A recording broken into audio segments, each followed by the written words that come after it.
धाराशिवमध्ये सुरू असलेल्या मुसळधार पावसामुळे खैरी नदीला पूर आलाय। या पुरामुळे परंडा तालुक्यातील शेळगाव गावाला पूर्णपणे पुराच्या पाण्याचा वेढा बसलाय। पावसामुळे निर्माण झालेल्या या भीषण परिस्थितीची ड्रोन कॅमेऱ्यातून दृश्य समोर आली आहेत। संपूर्ण गावाला पुराचा वेढा पडल्यामुळे जनजीवन पूर्णपणे विस्कळीत झालंय। रस्ते कोणते, शेती कुठली आणि नदी कुठली हे कळतच नाही अशी परिस्थिती धाराशिवच्या परंडा तालुक्यात। त्यामुळे संपूर्णपणे जनजीवन विस्कळीत झालंय या पुरामुळे। तर धाराशिव जिल्ह्यातल्या परंडा तालुक्यातील चांदणी धरणामध्ये पाण्याची मोठी आवक होते, त्यामुळे धरणाच्या दरवाजातून विसर्ग सुरू आहे। त्यामुळे चांदणी नदीच्या पाणी पातळीत मोठी वाढ झाली असून नदीकाठच्या परिसराला धोक्याचा इशारा देण्यात आलाय। नदीच्या आजूबाजूचा परिसर पाण्याने वेढला गेलाय।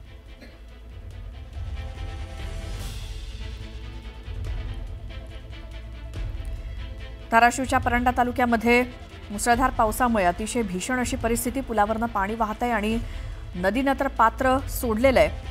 त्यामुळे नदीकाठच्या ग्रामस्थांना सतर्क करण्यात आलेलं आहे। या संपूर्ण पूर परिस्थितीची ड्रोनच्या माध्यमातून घेतलेली ही काही दृश्य।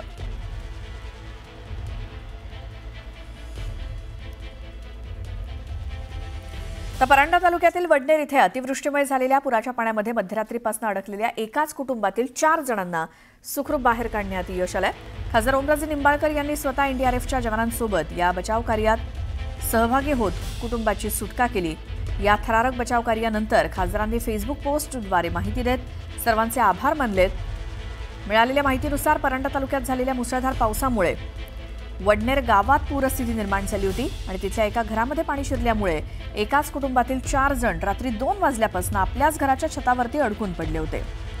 याची माहिती मिळताच खासदार ओमराजे निंबाळकर यांनी तातडीनं घटनास्थळी धाव घेतली आणि त्यांनी एनडीआरएफच्या पथकाला पाचारण केलं आणि स्वतः त्यांच्यासोबत ते बचाव कार्यात उतरले। अनेक तासांच्या अथक प्रयत्नानंतर या कुटुंबाला सुखरूप बाहेर काढण्यात यश आलं।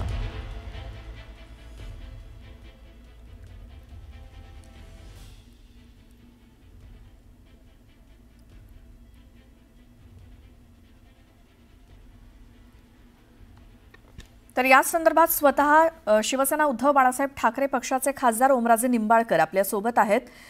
ओमराजे, काय नेमकी परिस्थिती होती? अर्थातच जिल्ह्यामध्ये खूप परिस्थिती वाईट आहे, मात्र ज्या एका कुटुंबातल्या या सदस्यांना वाचवण्यासाठी तुम्ही स्वतः त्या पुराच्या पाण्यामध्ये उतरलात, काय सगळा अनुभव होता किंवा परिस्थिती होती? एक लक्षात घ्या, 2 वर्षाचं लेकरू आणि त्याची आई, परत त्याचे आजी आजोबा, अशी 4 मंडळी मला वाटतं 24 तासापासून अन्न नाही, पाणी नाही आणि त्या पडत्या पावसात त्या घराच्या छतावर होते। मला वाटतंय ही परिस्थिती जर आपल्या स्वतःच्या कुटुंबाच्या बाबतीत असती तर आपण काय केलं असतं?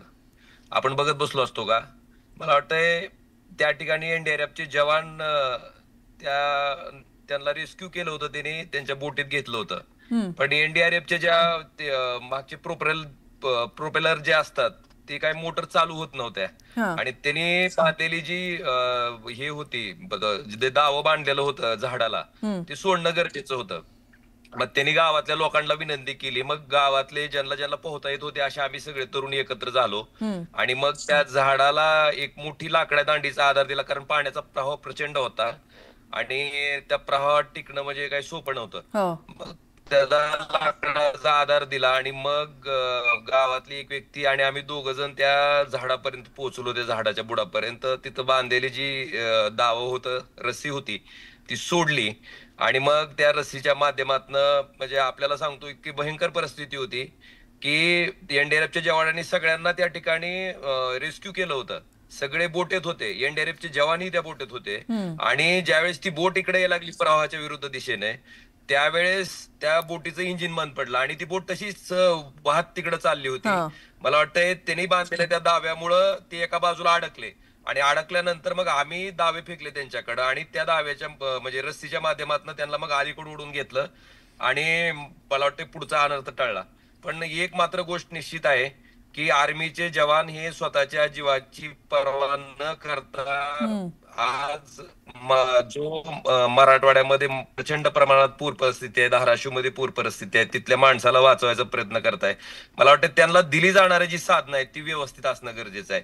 मग अशा तोडक्या ह्याच्यावर कसं त्यांनी करायचं मला सांगा. त्या बोटीत जर आपण कोण असतो तर काय विचार केला असता. पर ती बिचारे सकाळपासून दिवसभर क्यू मध्ये लागलेले आहेत, अक्षरशः जेवलेले सुद्धा नाहीत ते आर्मीचे जवान. आणि ती परिस्थिती होती. मला वाटतं गावातल्या सगळ्या लोकांनी आम्ही सगळ्यांनी त्या ठिकाणी त्यांना बाहेर काढलं. आणि समाधान ह्या गोष्टीचं आहे की आपल्या कुटुंबातला व्यक्ती जर कोण अडकला तर आपण बघत बसलो नसतो, आपण तिथं पुढेच गेलो असतो. आणि गावातल्या सगळ्या लोकांनी आम्ही सगळ्यांनी ते पाऊल उचललं. आणि मला वाटतं की ते लहान लेकरू, त्याची आई, ते आजी आजोबा सगळे बाहेर आल्याच्या नंतर मला वाटतं जो आनंद असतो तो काही शब्दात आपण वर्णन करू शकत नाही.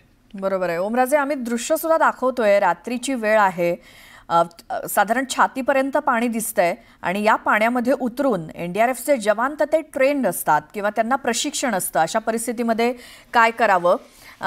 तर हे प्रशिक्षित जवान आणि त्यांच्यासोबत तुम्ही त्या पाण्यामध्ये उतरलात. अर्थात कोणत्याही लोकप्रतिनिधीला किंवा कोणालाही काठावर बसून सुद्धा तिथं बघता आलं असतं किंवा आदेश देता आले असते, असं करा तसं करा, किंवा सूचना देता आल्या असत्या. मात्र तुम्ही तसं न करता थेट पाण्यामध्ये उतरून या सगळ्या बचाव कार्यामध्ये मदत केलीत. तर काय नेमका भाव, आणि संपूर्ण गाव आता रिकामं झालंय का? या फक्त 4 माणसांसाठीच नाही तर संपूर्ण गावाची मग काय परिस्थिती आहे? नाही, तुम्हाला सांगतो की दुसऱ्याला उडी मार म्हणणं सोपं असतंय, संकटात जा म्हणणं सोपं असतंय, आपल्याला आदेश देणं सोपं असतंय. पण जेव्हा त्या पाण्याचा एवढा प्रचंड प्रवाह होता, मग त्या प्रवाहात जर आपण दुसऱ्याला जा म्हणायचं, तुम लढो हम कपडे सांभाळते, मला वाटतं ती काय म्हणजे माझी मानसिकताच नाही. अशा कुठल्याही कठीण प्रसंगी मला वाटतं आपण स्वतः पुढे होऊन कुठल्याही गोष्टीत गेलं पाहिजे. आणि मला स्वतःला पोहण्याचा प्रचंड अनुभव आहे, कारण आम्ही तेरणीच्या काठचे आहे तिथं. त्यामुळं पोहण्याच्या बाबतीत, ह्या पाण्याच्या पुराच्या बाबतीत स्वतः मला अनुभव आहे. मी कित्येकदा पुराच्या पाण्यात पोहलेलो आहे, त्यामुळं ती भीती नव्हती.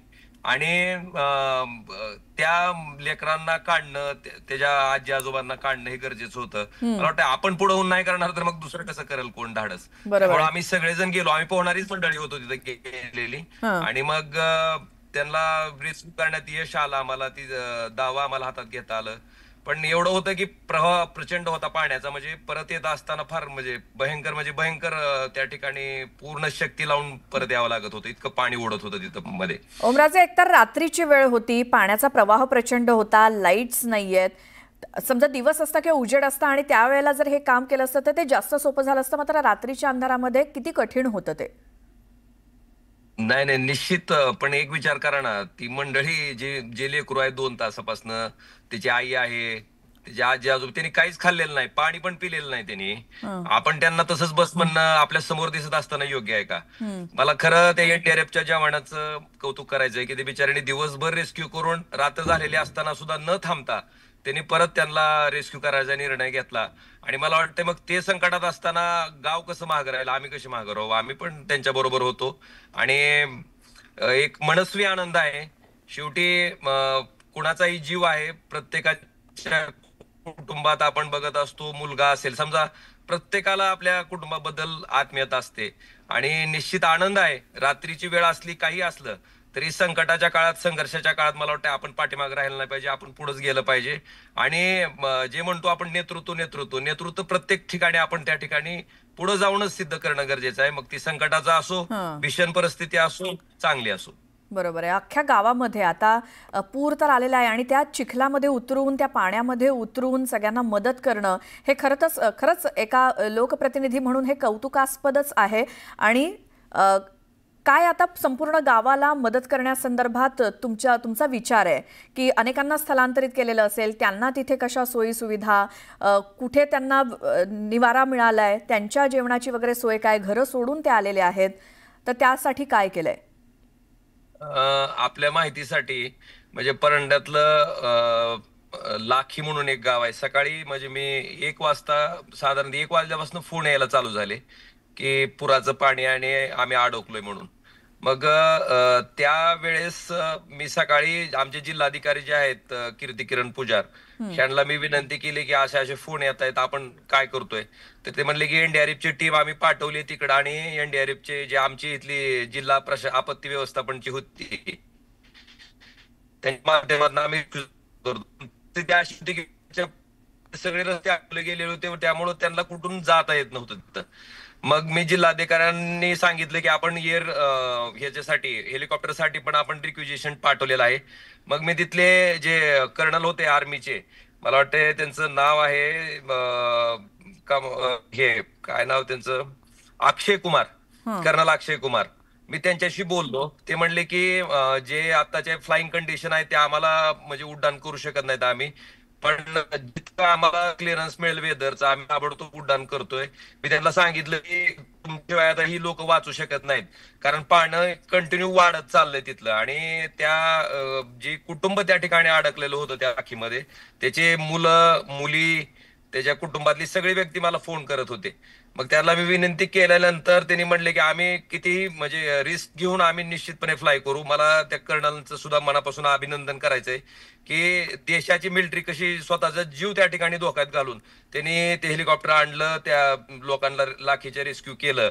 आणि खरं तर परत रेस्क्यू करायचं होतं, पण त्यांचं जे एव्हिएशन फ्युल होतं ते संपल्यामुळे त्यांना परत रिफ्युलिंगसाठी शिर्डीला जावं लागलं, आणि पुन्हा वाईट हवामान भयंकर होतं नगरवर, त्याच्यामुळे त्यांना ते परत येऊ शकले नाहीत. पण मला त्या टीम मधले जे मेंबर्स आहेत सगळे, त्यांचं नामोल्लेख आवर्जून या ठिकाणी करावा वाटतो. त्याच्यामध्ये हेलिकॉप्टरचे कमांडिंग ऑफिसर होते, पायलट लेफ्टनंट कर्नल करण बरार होते, मेजर देवांश. मला वाटतं ह्या सगळ्या लोकांनी स्वतःचा जीव धोक्यात घालून ते हेलिकॉप्टर फ्लाय केलं, त्या लोकांना रेस्क्यू केलं. कारण 27 लोक जवळपास त्यांनी सकाळच्या सत्रात रेस्क्यू केले. त्यांचं मनापासून मी आभार व्यक्त करतो. आणि अशाच पद्धतीनं कोणी असतो, शेवटी माणसाचा जन्म आणि आपली माणुसकी प्रत्येक ठिकाणी आपण आपल्या संवेदनात जागृत ठेवून जर काम केलं तर निश्चित चांगल्या पद्धतीचं काम होऊ शकतं.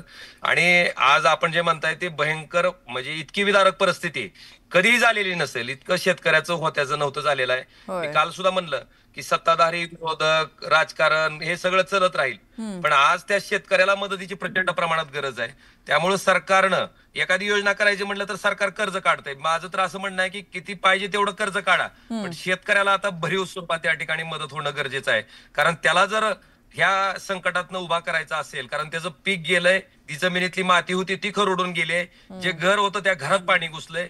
मला वाटतंय असा सगळा प्रपंच त्याचा उघड्यावर आलाय. त्यामुळे सरकारनं आता शेतकऱ्याला मदत करत असताना कुठेही हात आखडता न घेता भरीव स्वरूपात मदत करावी, जेणेकरून त्या सरकारच्या मदतीमधनं शेतकरी उभा राहील. ही माझी सरकारला कळकळीची आणि हात जोडून विनंती आहे. बिलकुल. खूप धन्यवाद ओमराजे, तुम्ही आमच्याशी बोललात आणि हा सगळा अनुभव आमच्याशी शेअर केलात त्याबद्दल.